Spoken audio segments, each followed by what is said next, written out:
السلام علیکم، میں ہوں عفت نوید۔ مختصر کہانیوں کا سلسلہ شروع کرنے کا ارادہ کیا تو سوچا کہ فرانز کافکا کی مختصر کہانیوں سے اس کا آغاز کیا جائے۔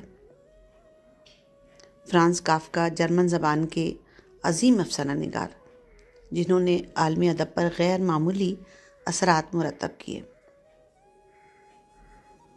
ان کا شمار جدید ادب میں سب سے زیادہ اثر انداز ہونے والی شخصیات میں ہوتا ہے۔ کافکا 3 جولائی کو چیکوسلاواکیا کے شہر پراگ میں پیدا ہوئے۔ انہوں نے پراگ کے جرمن اسکولوں میں تعلیم حاصل کی۔ بھائی بہنوں میں سب سے بڑے تھے۔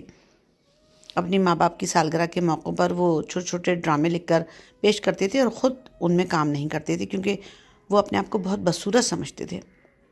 اسی وجہ سے وہ کپڑے بدلنا، نئے نئے کپڑے پہننا یا فیشن کرنا یا خود کو سنوارنے میں بھی کوئی دلچسپی نہیں رکھتے تھے۔ حتیٰ کہ انہیں اپنی ادبی سرگرمیوں، اپنے مضامین اور جو کچھ لکھا کرتے تھے ان کے بارے میں بھی ان کو اعتماد نہیں تھا کہ وہ اس قابل ہیں کہ لوگوں کو دکھائی جا سکیں یا لوگ پڑھیں۔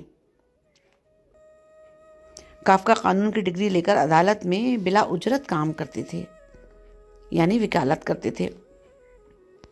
1908 میں ان کو ایک بیمہ کمپنی میں کلرک کی نوکری ملی، لیکن انہوں نے محسوس کیا کہ یہ مصروفیات ان کی ادبی خوبیوں پر اثر انداز ہو رہی ہیں۔ انہوں نے اپنی تحریریں ادبی رسالوں میں بھیجنا شروع کی، لیکن کوئی پذیرائی نہ مل سکی۔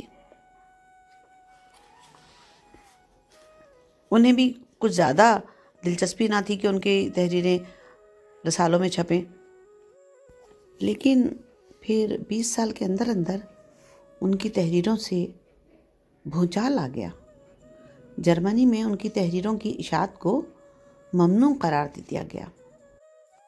کافکا کی تحریروں میں ایسا کیا تھا کہ ہٹلر کے نازی جرمن کو اپنی بنیادیں ہلتی ہوئی محسوس ہونے لگی۔ 1915 میں ان کی نظم قلب ماہیت کا ہیرو ایک صبح سو کر اٹھتا ہے، دیکھتا ہے کہ وہ انسان سے ایک بہت بڑے مکوڑے میں تبدیل ہو گیا ہے۔ اس کو ذہنی دھچکا پہنچتا ہے، لیکن اس کے بعد وہ اس حقیقت کو تسلیم کر لیتا ہے کہ مکوڑے بن جانے کے بعد بھی اس کے مسائل وہی ہیں۔ اس کے ناول مقدمہ کے ہیرو کو ایک دن اچانک بتا دیا جاتا ہے کہ اس کو گرفتار کر لیا گیا ہے اور اس پر مقدمہ چلایا جائے گا، مگر اسے یہ نہیں بتایا جاتا کہ اس کا جرم کیا ہے، مقدمہ کس قانون کے تحت دائر ہوا ہے، اس کی سماعت کب اور کہاں ہوگی، اور وہ ان سب باتوں سے بے خبر اپنی صفائی کی کوشش میں لگا رہتا ہے۔ آزاد گھومتا ہے، لیکن جانتا ہے زیر حراست ہے۔ بالآخر اس کو موت کی سزا ہو جاتی ہے۔ اسے نہیں معلوم کہ یہ سزا کب اور کس عدالت میں کس نے سنائی، بلکہ اسے کوئی بھی یہ نہیں بتاتا کہ اس کو موت کی سزا سنائی گئی ہے۔ پھر جب 2 مسخرے قسم کے جلاد اس کے پاس آتے ہیں تو وہ چپ چاپ ان کے ساتھ ہو لیتا ہے اور جلاد اس کو لے کر ذبح کر دیتے ہیں۔ اس کہانی کے لکھنے کے بعد کافکا کو خودکشی کے خیال آنے لگے۔ اس دوران ان کی ملاقات ایک لڑکی سے ہوئی جس کے ساتھ ان کی منگنی ہوئی۔ 3 مہینے کے اندر وہ منگنی بھی ٹوٹ گئی۔ بعد میں پھر اسی لڑکی سے شادی ہو گئی۔ جب میلینیا نے کافکا کے ساتھ اعتراف عشق کیا اور کافکا کو پروپوز کیا تو کافکا اس وقت کا تذکرہ کرتے ہوئے کہتے ہیں، جب اس نے میرے سامنے اعتراف عشق کیا اور محبت کا اظہار کیا تو میں سڑک پر نکل پڑا کیونکہ میرے کمرے کی فضا میرے اڑنے کے لیے ناکافی تھی۔ 1915 میں کافکا اپنی ڈائری میں لکھتے ہیں، یہاں کوئی نہیں جو مجھ کو پوری طرح سمجھتا ہو۔ اگر ایسا کوئی مل جائے تو گویا مجھے خدا مل جائے۔